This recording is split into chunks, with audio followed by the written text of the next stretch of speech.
Pythagorean Mathematics. Written by Manly Palmer Hall. Revised, edited, and read by Dennis Logan.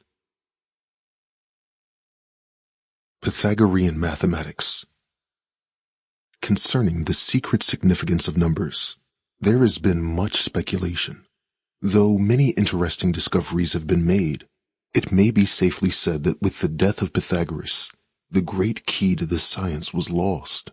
For nearly 2,500 years, philosophers of all nations have attempted to unravel the Pythagorean skein, but apparently none has been successful. Notwithstanding attempts made to obliterate all records of the teachings of Pythagoras, fragments have survived which give clues to some of the simpler parts of his philosophy. The major secrets were never committed to writing, but were communicated orally to a few chosen disciples.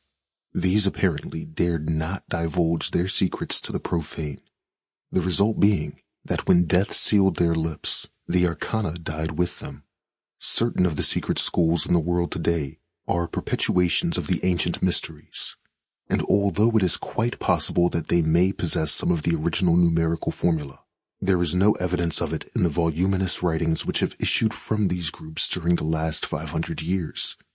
These writings, while frequently discussing Pythagoras, show no indication of a more complete knowledge of his intricate doctrines than the post-Pythagorean Greek speculators had, who talked much, wrote little, knew less, and concealed their ignorance under a series of mysterious hints and promises.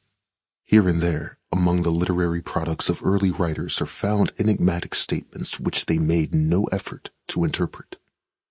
The following example is quoted from Plutarch. The Pythagoreans indeed go farther than this, and honor even numbers and geometrical diagrams with the names and titles of the gods. Thus they call the equilateral triangle head-born, Minerva and Tritogenia, because it may be equally divided by 3 perpendiculars drawn from each of the angles.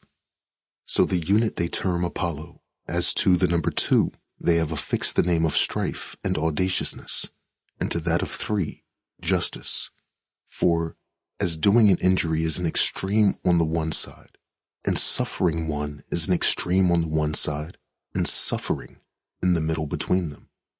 In like manner the number 36, their tetractys, or sacred quaternion, being composed of the first 4 odd numbers added to the first 4 even ones, as is commonly reported, is looked upon them as the most solemn oath they can take, and called Cosmos, Isis, and Osiris.